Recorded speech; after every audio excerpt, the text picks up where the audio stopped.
recording. And then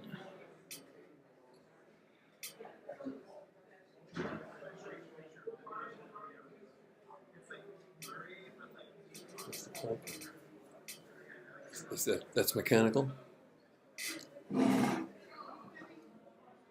not sure. Okay.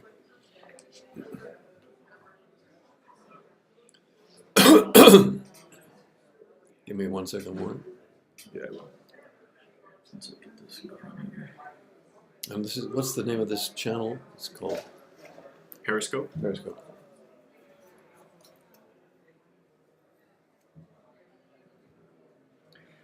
Okay, so the broadcast is there.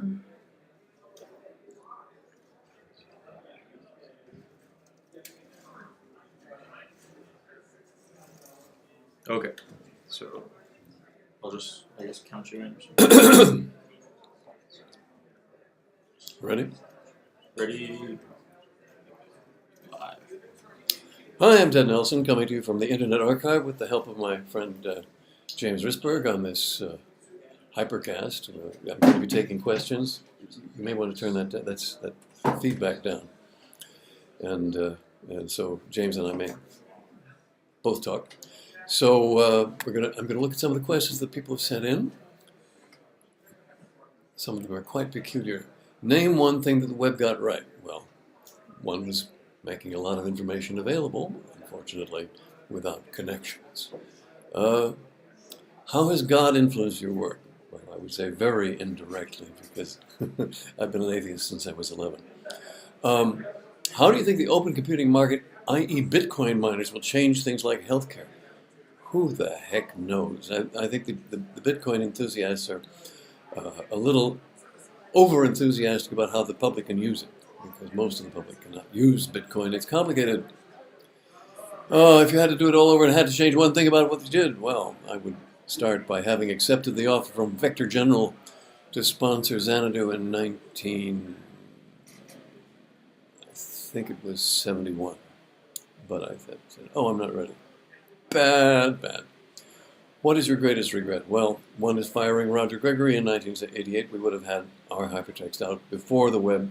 Doesn't mean the web wouldn't have prevailed, but you'd have been able to see parallel linked documents, and the world would have a different notion of documents and literature.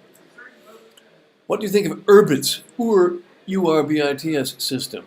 Something like Xanadu. It sounds like Xanadu to me. I looked at it. I have no idea what it is. How did you come up with the user interface of Xanadu? Well, the whole point is to extend literature in a way that's easy for people to use. So we understand about one column of text. So extending it to more columns of text seemed the cleanest and simplest way. I mean, there are thousands of different things you could do, visible connections and spiraling in all directions, so-called mind mapping. But that's not useful. It has to be like literature and a clean extension. That's how I feel about it. Have you ever been foraging for wild mushrooms? Want to go? No. Who stole the internet? No one stole it. It's right there. It belongs to everybody. I hope you're not talking about the web. If you're talking about the web, we could say that Zuckerberg took it with Facebook and took most of people's attention and holds on to them. Do you think decentralized web technology based on distributed hash technology can implement the Xanadu concept? Such as bidirectionality. Well, you can have bidirectional links easily because you can just put them somewhere. In the Xanadu model, we actually put them in the edit decision list, which is more difficult. But everybody is free to post links. But the problem is, how do you see them? There aren't any good viewers that allow you to see pages side by side, even if the links are made available. What are the first steps we need to break free from the current state of an ad-driven surveillance web we have today? I don't know. I mean, we're talking politics here. We're talking politics and all kinds of stuff that goes on behind the scenes, which we don't know. Can I cheat? And what about current efforts to re-decentralize the internet. Well, it's already decentralized. But the decentralized movement here at the archive is very interesting. I don't fully understand it, but they're moving right along on it. The rise of peer-to-peer protocols, well, that's interesting. The question is always, there's so many initiatives, the question is always, will they catch on? In Xanadu, you advocate Talmudic connections to cross-reference concept. Talmudic connections. Well, the Talmud is one form of annotation, and annotation or parallel text is very, very precious to me. So when you call it Talmudic, you're just saying, do you advocate connections? Yes. It's not exactly. Is it visual or is it meant to be visual or semantic? And the answer is yes. Literature is visual and it is semantic. How do semantic knowledge graphs compare to your vision? Show me a semantic knowledge graph that ordinary people can use. What is your favorite meme? What is your favorite meme? Now, the term meme was coined by Dawkins in the book Selfish Gene. And it simply means an idea in the wild which is free to change randomly. Well, I don't know what you're talking about, favorite meme. Something, the line makes itself felt. I don't know what that means. All right. So there's a quotation that was used a few times. Most people are fools. For most authorities, malignant God does not exist and everything is wrong. Yeah, I said that in the old days. So, is that the? Aren't there any more?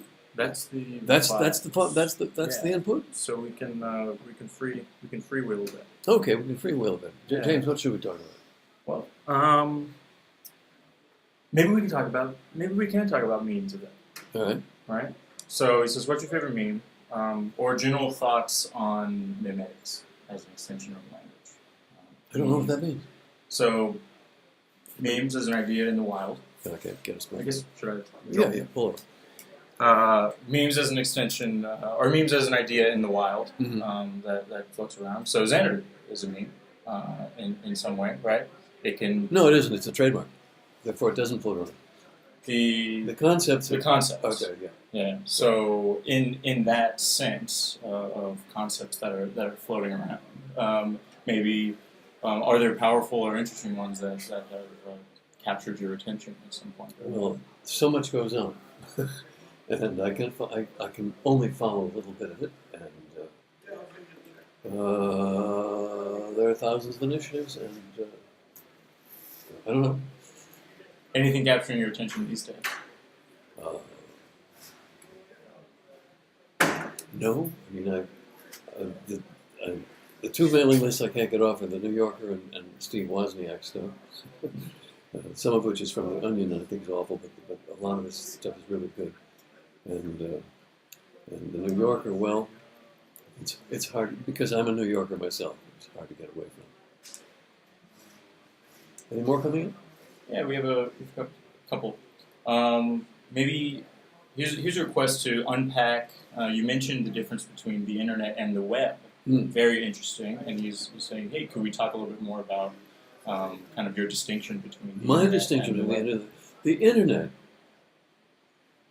is a vast ocean of point-to-point connections, which are established by specific methods. Each internet address has a number, and when a request is made, that number is sent. If a request is made for a specific address, it's sent as an alphabetical to the domain name server, which finds the number of the address to send it to. The message is then sent through a plurality of channels until it reaches the destination.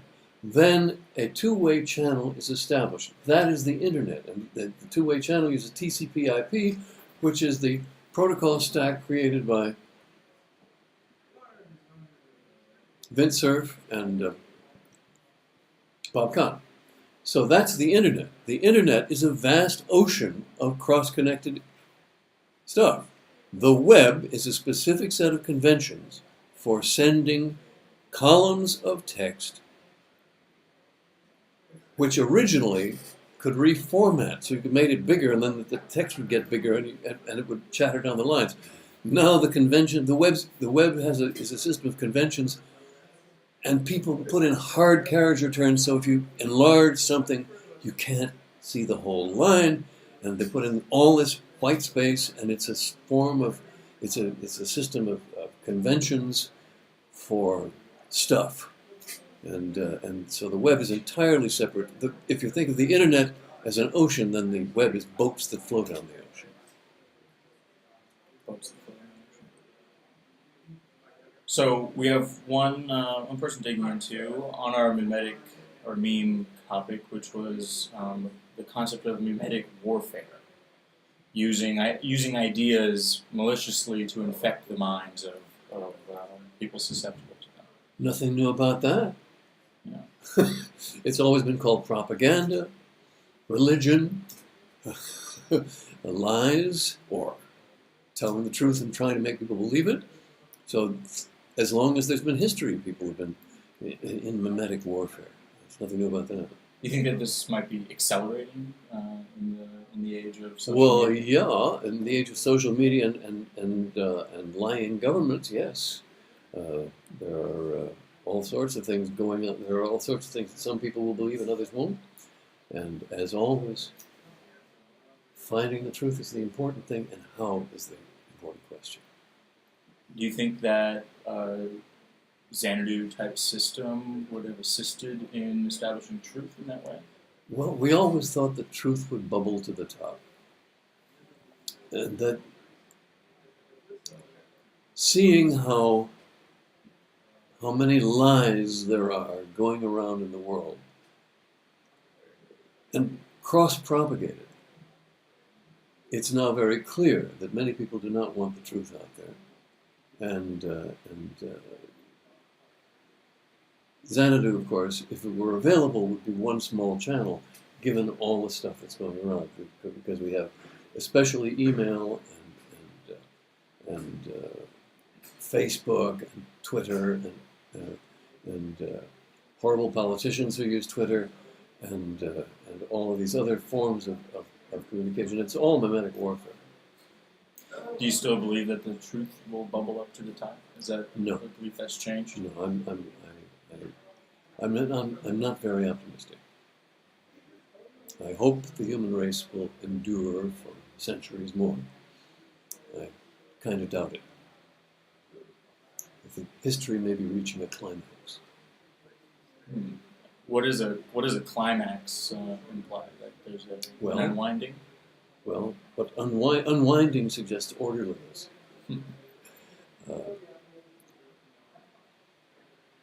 There will become a maximum, we will reach a maximum human population. How we will retreat from that maximum human population is not clear. But there's a carrying capacity of any environment for a population. And of course the people who are coming into it are poorer and poorer and stressing resources more and more. Here's a question. What, at say a 20-year timeline, what would the world need to look like to make Ted Nelson an optimist? Or what would need to happen in the next, 10 decade to shift your thoughts? Surprised me. When they asked Bob Hope where he wanted to be buried, he said, surprised me.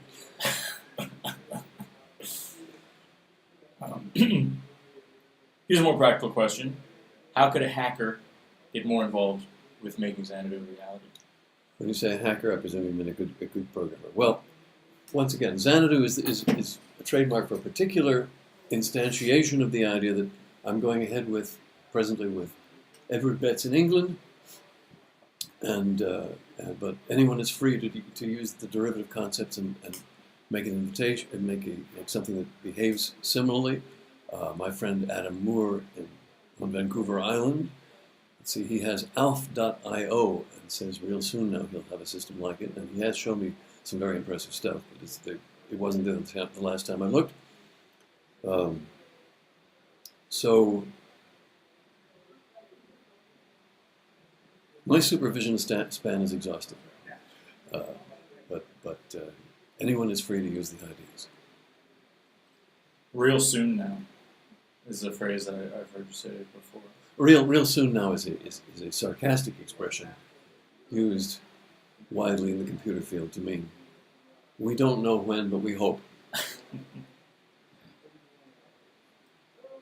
Here's a question, kind of a topic of conversation, I guess. And I've heard you talk about this before, which is the metaphor of the desktop and paper and notebooks being taken into the computer realm, where we ended up with a desktop metaphor, documents, files. Okay, well, some of those things were natural and some were not. So the so-called desktop, did you ever see a desk that was vertical? Yet the desktop, so-called on your computer, is vertical. Very strange. But they use this because it's a place that stuff can pile up. And oh my goodness, can it pile up? And so that's one concept that came out of Xerox PARC. Just how it came out of Xerox PARC, what the evolution of the concept was. Alan Kay is a great spokesman for this, but it's very hard to understand what it was and what it should have been from his point of view. The so-called clipboard really ticks me off because it's just like a regular clipboard, except it can only hold one thing, and you can't see it. And when you put another thing on it, it destroys the previous concept. Otherwise, in every other respect, it's like a real clipboard, but there aren't any other respects. So what this is a propagandistic word for an abominable mechanism that they have foisted on us. And that came with the Macintosh. And has continued. It should at least have been a stack. And so those are the things we've been given. Now, text, the notion of text as one stream started with the text file, which is perfectly reasonable. But being able to see a document that is more than just one stream and one column, that was an extension that I suggested implicitly in 1970 and explicitly in 1972, and has been completely lost in the noise of the world. So, document structure and how it should have evolved, well, it just shows that tradition has a death grip on everything. Complete change of tactics. Tactic? Topic, rather. Question from Aiden TVF, which is, it might be irrelevant, but how did you quit smoking?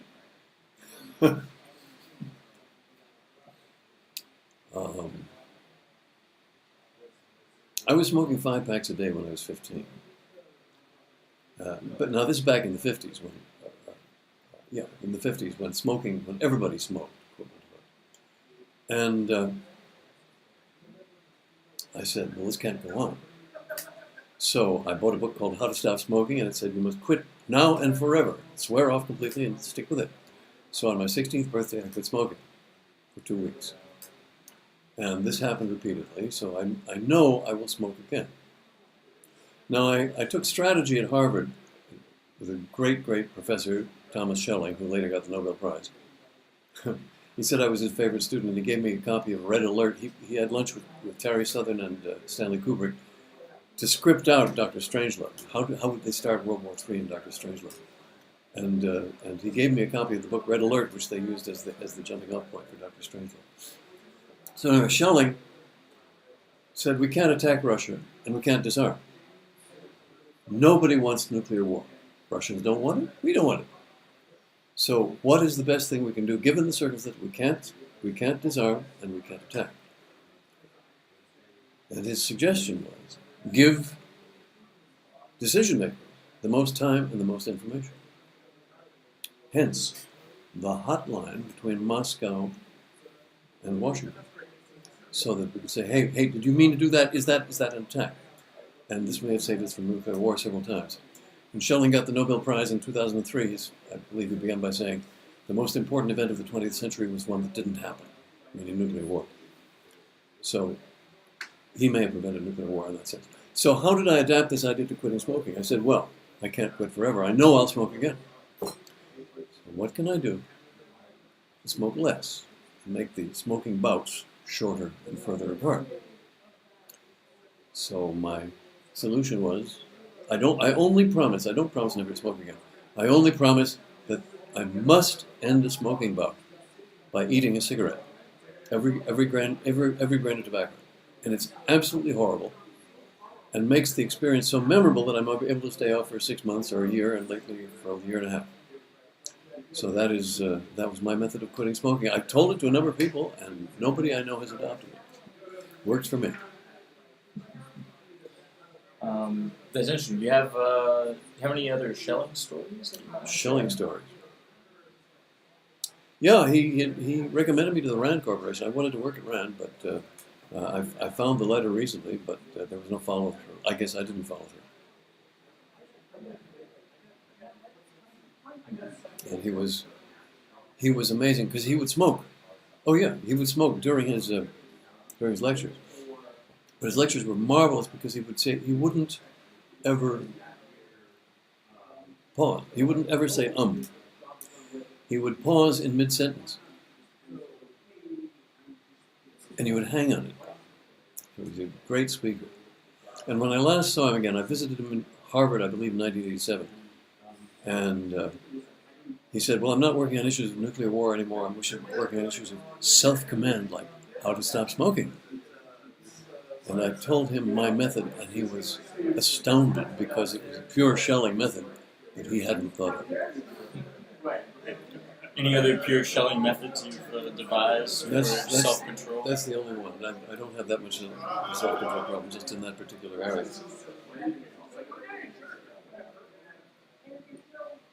So I think in Hypercast number 1 we mentioned sci-fi, but you brought up Kubrick and I'm wondering if maybe you have some personal anecdotes with some of the other big guys. Well, I love the Oz books till I was about 12, and then I switched to science fiction. First, I was reading the pulps like Weird Tales, and then my grandmother couldn't stand to see them around the house, so I switched to Astounding, and then Galaxy when it started. So I had the first couple of years of Galaxy in mint condition somewhere. So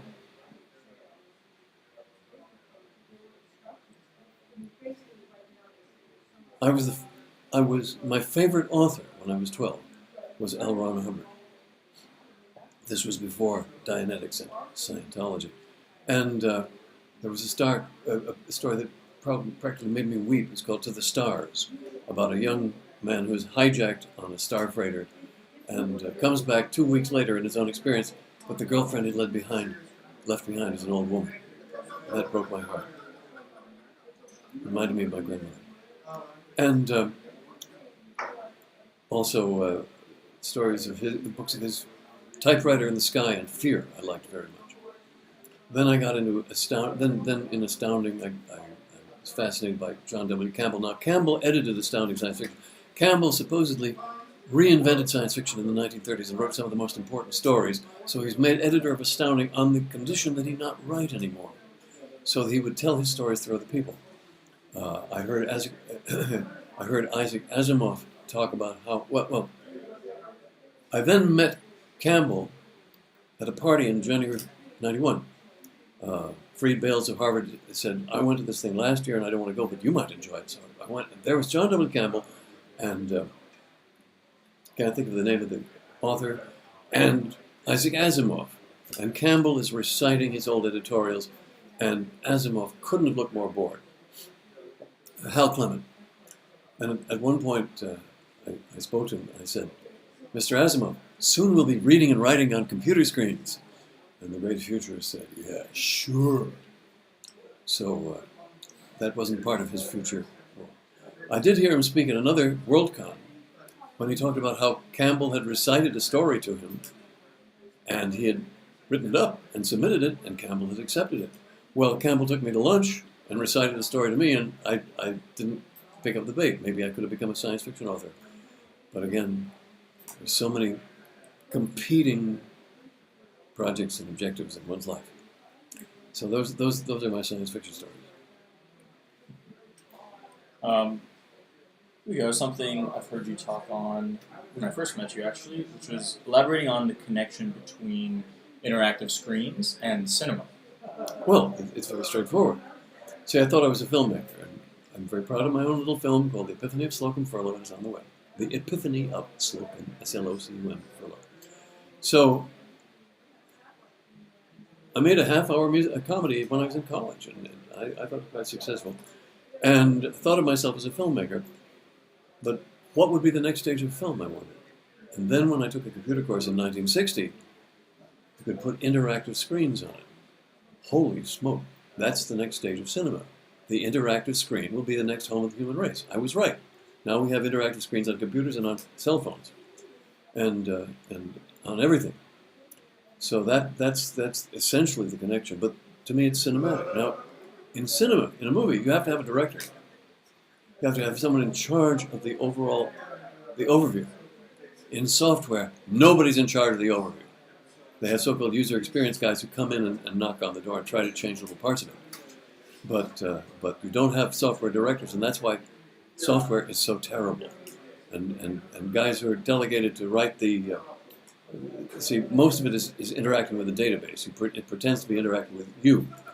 But when, for example, you sign up for something, you are putting something is being put into a database, and you're signing up for it. And the guys who program this are, I would say, passive-aggressive, because they always say, well, you must put in the data in this format. Why?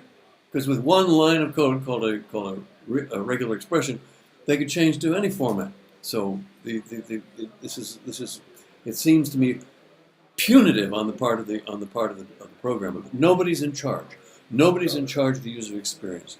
Every page should say feedback on this page, right? But there aren't any. So cinema, a movie is made by a director, or by producer, director, etc. But the director has largely control over it. This is qualified, and the effects are under the director's control. Whereas there's no oversight on software except when Jobs was alive. See, Steve Jobs was the director, and he would control all the effects, and he was very good as a director. He was a foul human being, but he was a wonderful. He really understood the mind of the user, the mind and heart of the user, and making things look right. This is my mantra in the '60s: making things look right, feel good, and come across clearly. And Jobs knew how to do that. Whereas no one, maybe there are people with the talent to do that now. Of course there are, but no one has the authority. No one has the right to control, say, the look and feel of Microsoft Word. No, that's done by committee, and same for the Macintosh. So there's nobody now in charge of the whole thing, and that's why all software gets lousier and lousier. I remember at the Decentralized Web Summit last year when I heard you speak, you mentioned the key skill to teach new software creators is how to show things. I remember you saying those words. What do you think, how would you design a class or even approach an education in the creation of software through the lens of like how to show and present? Well, I've given the seminar a number of times under the name Cinema of the Mind. Kind of a trademark, but I haven't TN'd it. So basically, it's starting with the notion that presentation to the mind and heart is the essence of all media, and controlling that presentation, guiding that presentation, shaping that presentation is absolutely essential. And just a minute, I'm going to write that down. If there are more questions out there, put them in the live chat. We're answering them. So, in advertising agencies, they know how to present to the mind and heart, but those talents are misused, I would say, and they're not available in the software world. And so the growing up through writing and laying stuff out and presenting and lecturing. These are all ways of presenting the mind and heart. And that's the channel I came through. I can't suggest any shortcuts, but getting people aware of the presentational issues of every idea and every piece of software. This is the center of the education you're talking about. Has there been any software that you feel nailed that presentational aspect? I don't know, in recent years or over the last? Not really. I mean, nothing I've seen that I like. As a satire, one of the funniest things you're going to see on the net is called, it's at tiffzhang.com/startup. So tiffzhang.com/startup. So someone named Tiffany Zhang has created a web page generator that generates phony startup pages for phony startup companies that are extremely funny, and it's all automatic. It's really beautifully done. But in terms of consumer software, things that people can use, there's nothing. Well, I use something called notational velocity because it allows me to get ideas and phrases down and into various categories as fast as possible. And so that's pretty good. There's very little now. Or rather, I haven't seen anything that I really like. How I would love a multi-column word processor with visible connection. Of course. Here's a question. What is the biggest lie in computing you see collectively accepted?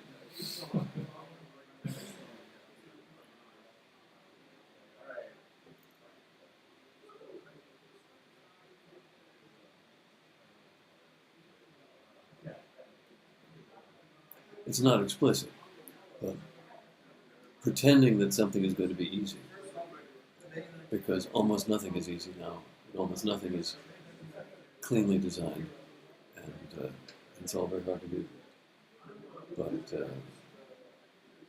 yeah, I mean, there's kind of this expectation of exploration on the user's part.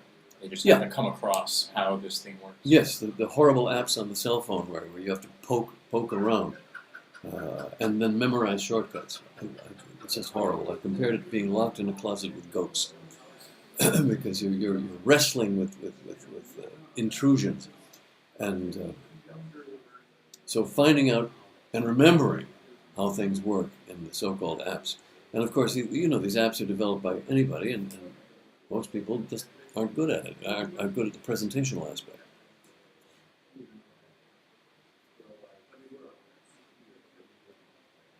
Here's a question. In this age of data privacy issues, surveillance, how do we design systems for users to care more about their freedom and their privacy? Do you have thoughts around that? Care more, or being able to do something about it? Care more. Well, I mean, it doesn't matter how much you care, not much you can do about it. Everybody cares and says, oh yes, I want privacy, but of course we know that you don't have it. And all the various tools of the intelligence agencies have been revealed and show that they can all just look at you and look at every aspect of you and do what they like. So in that world where there's little we can do about it, right? Mm-hmm. Mass surveillance is either here or coming soon to a theater near you. I think it's here. Yeah. So where we accept that, because it's an acceptance thing at that point, right? What are the implications of that? How does one behave in cyberspace? What do you mean accept? You don't. Well, like come to terms with. Yeah, that term of acceptance, not assign the box that here. Puts it well. Yeah. Come to terms with. So, what sort of internet behavior does that kind of imply? I have no idea. I know people who try to keep an invisible profile, but that's impossible. I had one dear friend who wanted to leave no mark upon the earth. But if you sign up for things, that those sign-ups are known. Getting unsigned from them is the hard part. I tried to donate $15 to the Guardian newspaper and accidentally signed up for $15 a month. And getting PayPal to fix that is very annoying.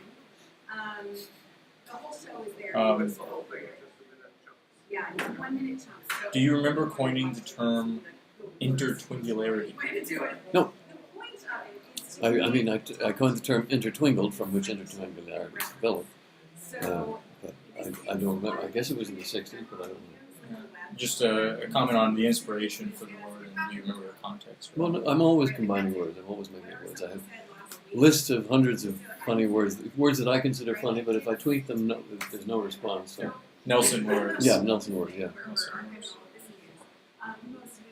words.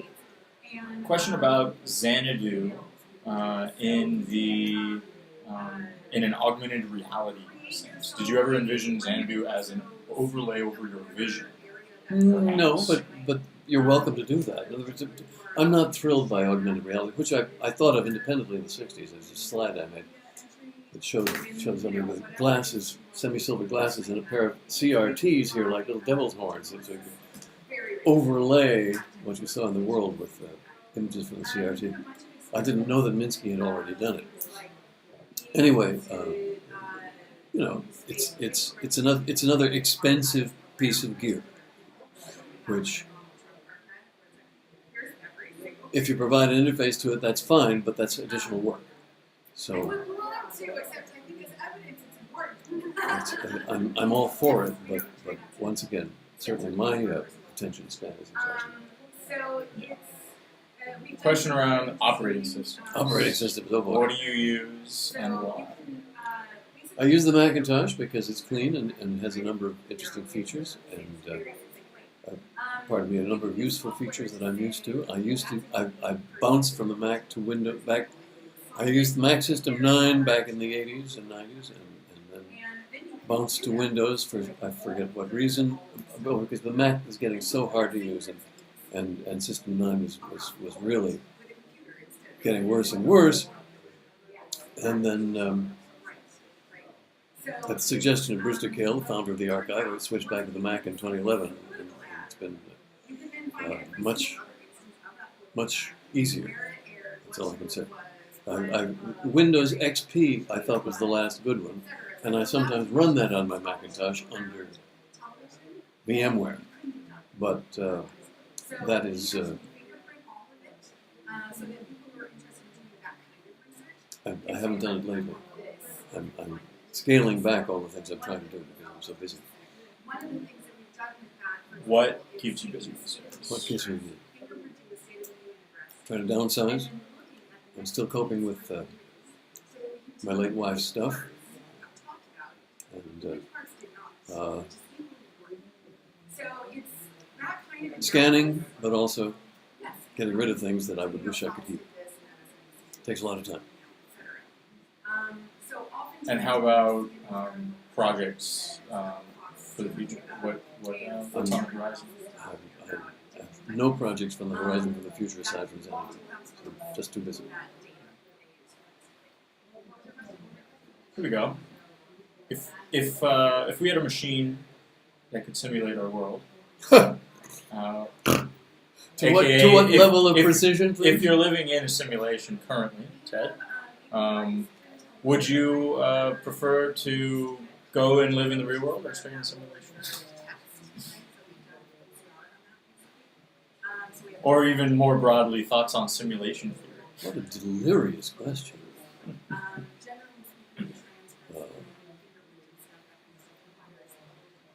Reality is far more complex than any simulation, and any simulation is theory-based. In other words, this is the part we're simulating, not that. And the notion that we're living in a simulation is some kind of a delirious fantasy. Today's reality is all too real, as far as I'm concerned. Here's a question. Marshall McLuhan, Yes. Buckminster Fuller, Yes. or Groucho Marx? Who do you miss That's a most? question? This is the question. Who do you miss most? Well, I'll speak on each one. I was a fan of Buckminster Fuller in the 1940s when I was 10. He had been well publicized in the 1930s, but he did not become publicized again until the 50s. And he was a very hard-working man who had great ideals for the hope of the world and for distributing distributing the problems of the world, distributing the world's resources among all its people. Right. But he was a wonderful speaker. I heard him speak once at Harvard for 5 hours. And nobody left, or that I noticed. And in the 60s he became popular because of geodesic domes. Now, the little geodesic domes, which could be set up, I believe, without metal structures, got him a lot of money. He didn't invent the geodesic dome. That was invented in like 1900 in Germany. But his variation of it allowed these pop-up radar domes in the dew line that had no metal in them, I believe. And so you can still see one on Mount Tamalpais in Marin County. And so that was a source of income. The great big geodesic domes were built, which leaked. And there was a terrible fire. There was one built for the expo in Montreal, and then that had a fire. So the big and people tried to build geodesic domes to live in. Well, it's a lousy space to live in, and it leaked, and lousy to build. So many of his ideas were not workable, let alone the idea of having a geodesic dome that would float away and land wherever it liked, as a new form of life, a new form of lifestyle. But his idealism and his relentless idealism was a great model. Now, Marshall McLuhan, it's interesting. I first ran into Marshall McLuhan my sophomore year. When I was at Swarthmore, I entered the honors program, and in the honors program, your third and fourth year, you had to specialize. So I said, okay, my second year, I took as many courses that they didn't offer at Swarthmore for breadth. So I took extra courses at the University of Pennsylvania. I took one with Zelig Harris, who was a linguist. I found it absolutely thrilling. Structural linguistics thrilled me more than anything intellectually in college. And he also introduced me to Marshall McLuhan's magazine, which I think was called Discovery. So I went and read that in the University of Pennsylvania library. And so I was a fan of Marshall McLuhan in 58, 57, spring of 57, I guess. And or fall of 56. And then I had lunch with him. He became very popular in the 1970s. He said, the medium is the message. Well, what that means is the medium shapes the message. So something that comes across on radio is different from something that comes across on television, which he pointed out very clearly. And books are different. But then he became extremely popular. For example, he appeared in one of Woody Allen's films. Woody Allen said, let's ask Marshall McLuhan, and then pulled him out of the scenery. So I had lunch with him. And he was one of the most lovable people I've ever met. Wonderful, radiantly warm. He's Canadian. Canadians have a certain warmth. And, however, he was intellectually impenetrable. I tried to tell him about hypertext, and he went into a canned speech. Well, a computer has no way of varying its plan of operation. It must do everything exactly the same way, which is, of course, entirely different from the way computers work. And so I lost while I continued to admire him as a man, my intellectual interest in him ended on that day. Who was the third? Groucho Marx. Groucho Marx. What? People who worked with the Marx Brothers hated them. And S.J. Perelman, who wrote some of the material, hated them. But there are some... a few years ago on YouTube, I saw some late interviews with Groucho Marx, which showed him to be a very sensible, intelligent man with serious views. And that was very impressive to me. On the other hand, of course, his most famous remark is, I wouldn't want to be a member of any club that would have me. I don't know if he actually wrote that. And that was the inspiration for the Groucho Club in London, which was a BBC-oriented club. I actually went there. I got to meet author Hitchhiker's Guide to the Galaxy. Oh, darn, Douglas Adams. So I went to the Groucho Club twice for dinner with Douglas Adams, and he was a very interesting guy because he was much more straight-laced and uptight than I thought, than I expected from reading the Hitchhiker's Guide to the Galaxy and loving the radio program, which I recorded somewhere. The radio program, as originally recorded, had this languorous, slow quality. I then bought the DVDs at BBC, and somebody had sped them up, and they were all spoiled as far as I could see. But anyway, Groucho. The Marx Brothers were a phenomenon. And by the way, there's a very interesting video on YouTube of Harpo Marx giving a concert in Moscow, a harp concert in the 1930s under Stalin. In any case, Groucho was someone I take very seriously as a person.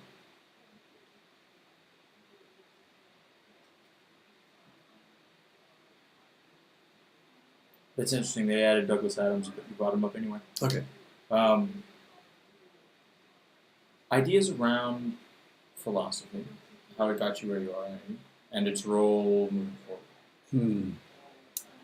Well, how long shall I go on about philosophy? As I said, I was thrilled in college by structural linguistics.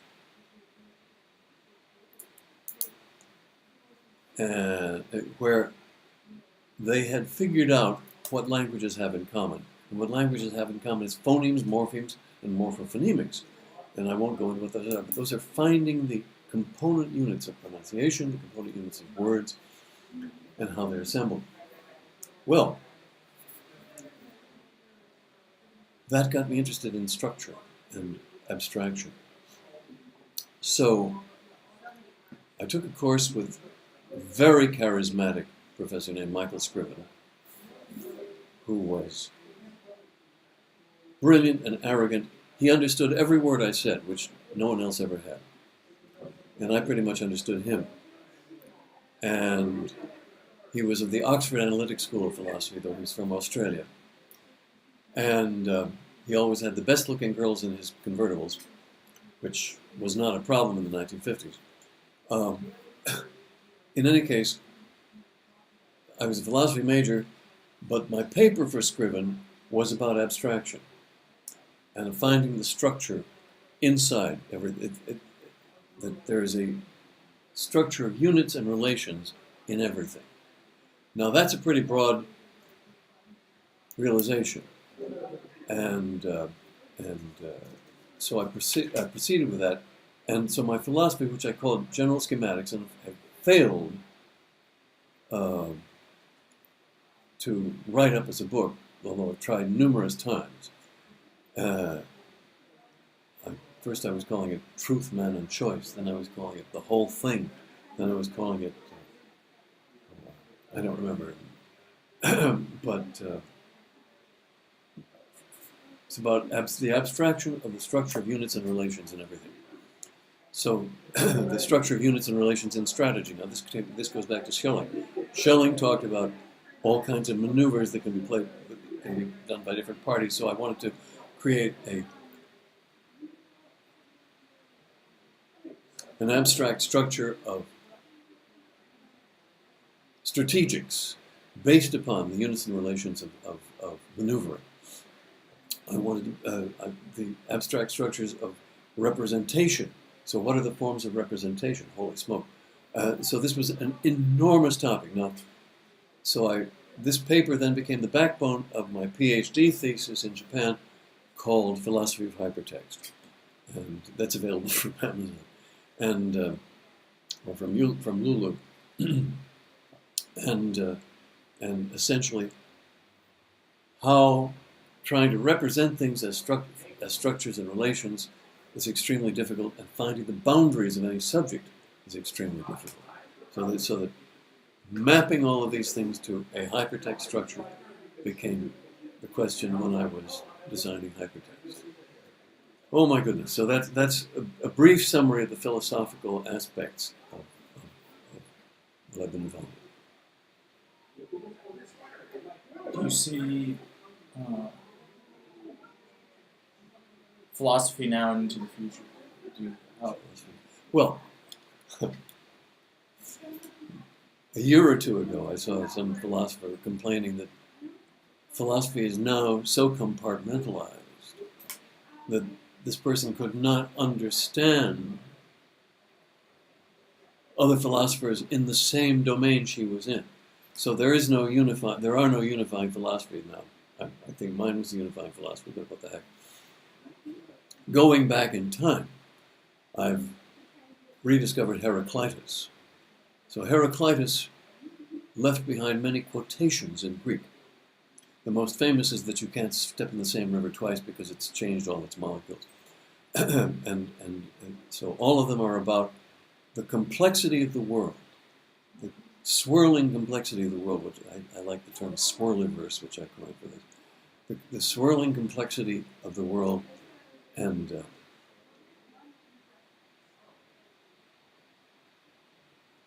the difficulty of mapping it, which of course is what I've tried and failed to do with general schematics.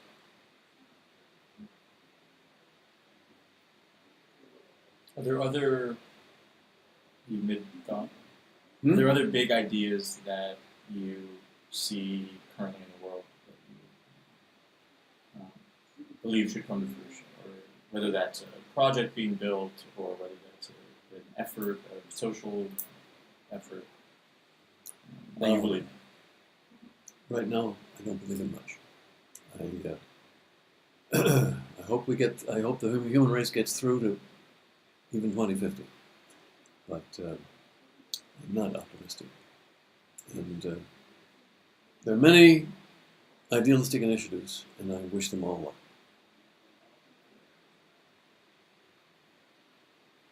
Now, are there big ideas that you, or projects, or whatever it is, beliefs that you had, that your opinion has changed on? You believed once should have become a major force in the world, or a project that people should all be using, software people should all be using? Well, Xanadu is the one. Besides Xanadu. There was also my ZigZag system, which I believe is a beautiful design. However, it does have limitations. It doesn't scale up vastly the way hierarchy, for example, does. Hierarchical directories. So, but it's a beautiful thing anyway, if you understand it, because it allows you relations in multiple dimensions.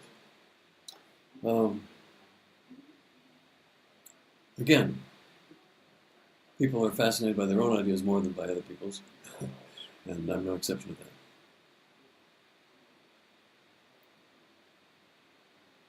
Thoughts on the future of Bitcoin? Thoughts on the future of Bitcoin? Hope it goes up.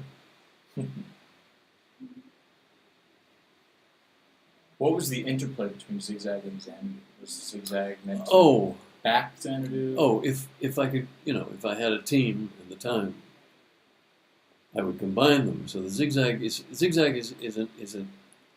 is a representation of structure.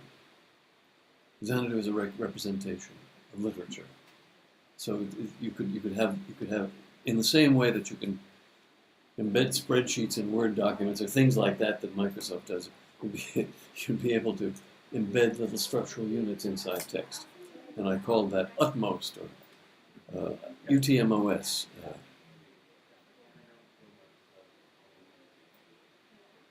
Something Ted's multifarious operating system. But I talked about that in 1994 at the Intertwinkled Fest, which is a very nice. You can download the book. Intertwinkled was a festival held in my honor at Chapman University about my work and Intertwinkled, the work and influence of Ted Nelson. So I've influenced more people. I've influenced a lot of people, and they came together to celebrate that. And it's in the book, and you can download it for free from Spring Berlin. And there's been like 75,000 downloads, which is nice. How many people have read what? I don't know. What do you think about the idea of a Ted Nelson conference today? Think we would put one together? Right now, I'm too tired. If I perk up, maybe. I'm sure Brewster would let us do it here at the archive, but I certainly don't have the energy now. And they had a big celebration for my 80th birthday 2 years ago, but it was a lot of work, even for me. And I'm trying to shed load right now. So, why did you, or why are you interested in doing these kind of streams? And what you think about plans for your future content? Well, I don't know. One thing would be if we could charge for it, that would help a lot, because I could live for 20 more years, but I sure don't have money to live for 20 more years. But I have no idea whether that's feasible or what it would bring in. And I mean, I'm enjoying it, but it's not something I would keep up too long unless I can make something out of it. But I am enjoying it. A couple of questions about digital versions of some of your books, Computer Lib, Dream Machine, these other things, which we talked about briefly. Well, something to explore. Oh, I don't know how to do that. It sounds like work. Laying out the book was a lot of work. I'm very proud of my text paper layouts, but I don't have time for that anymore. So, here's a question. What do you think technology wants? There's a book called What Technology Wants, written by Kevin Kelly, I believe, from Wired.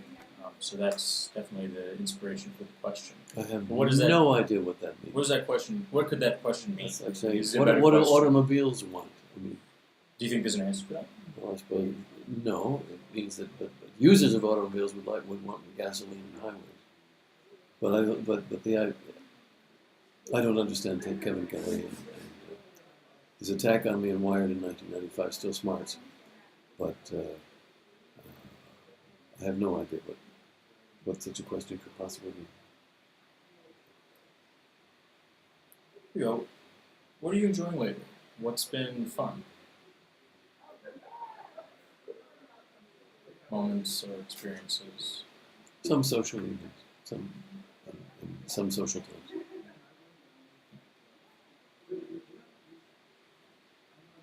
We have some nice comments thanking you for your influence, thanking you for your work.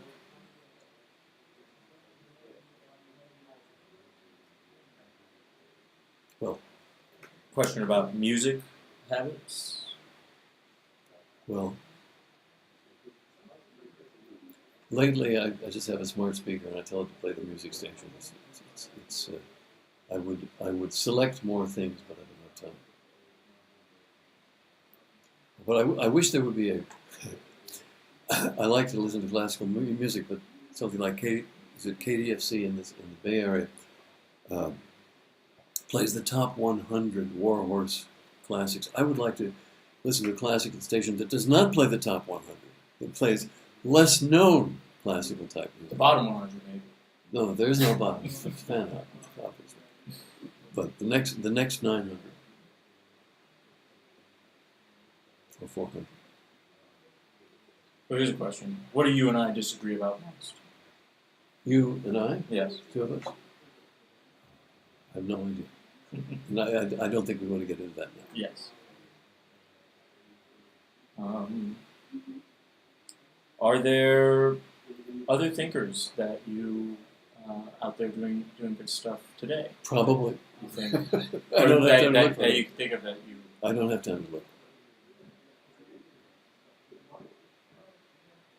Right. I mean, we have more thinkers now than we ever did.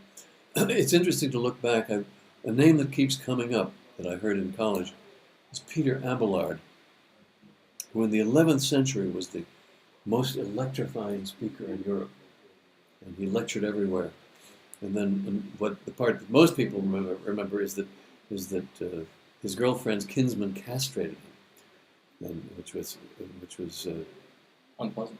kind of the fate of intellectuals in general. I think but it represents the fate of intellectuals in general. But he was. There have been glorious thinkers and speakers, and it sounds like he was one.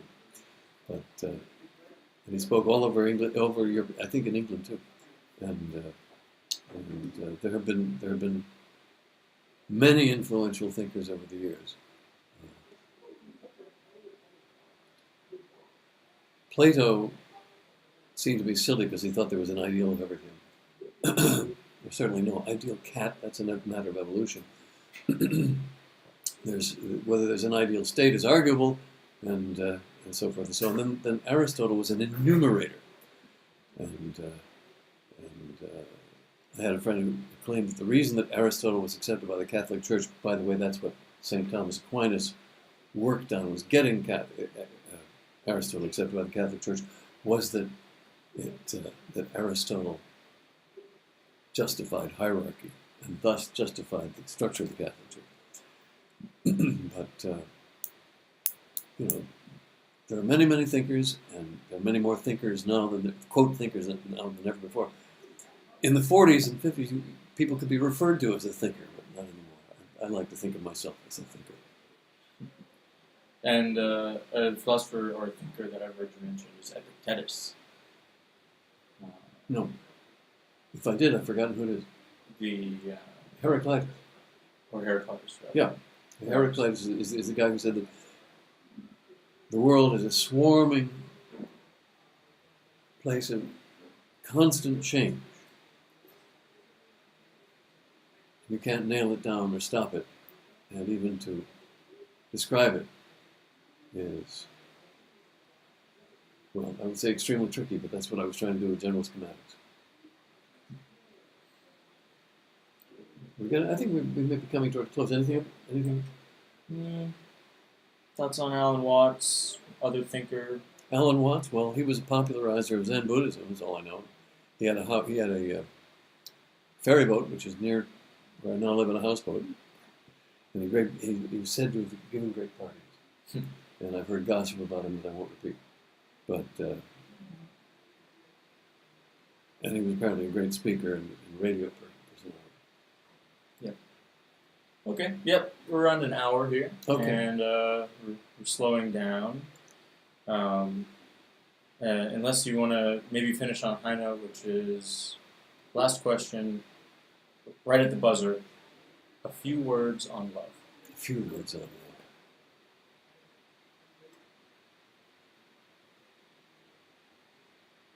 I've been in love many times. And it's very important. It's wired into us because it's necessary for the mammal species to take care of each other, and it's a very big part of our relationships. Needs to be. And loving people means having good feelings about them even when you're mad, which can be hard. So yeah, I'm all in favor of it. The more love, the better. Let's stop there. Thanks very much.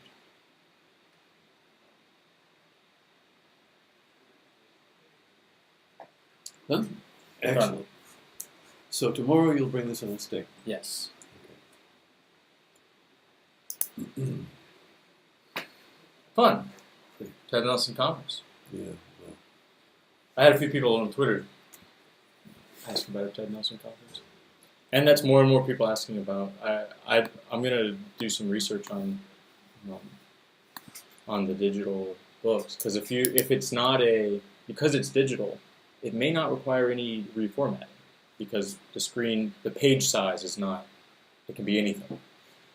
So what do you mean by digital book? So pretty much taking your book and effectively just selling it as an ebook or a digital book. Okay. So people can. Right. Yeah. As long as it's sold. Yeah, exactly. It wouldn't be free. Yeah. You could sell it, and Amazon lets you just do it. Okay. I'll look into that because that's people keep asking about access to digital books. Okay. Like especially like computer lib, like $100 is definitely outside of the realm of what most people. Yeah. do. Well, the point is that making that an ebook is unthinkable. It's so huge. Yeah. We'll have to see how that might work. Yeah. I'll reach out to some friends who've done it. No, that wouldn't work. That's no good.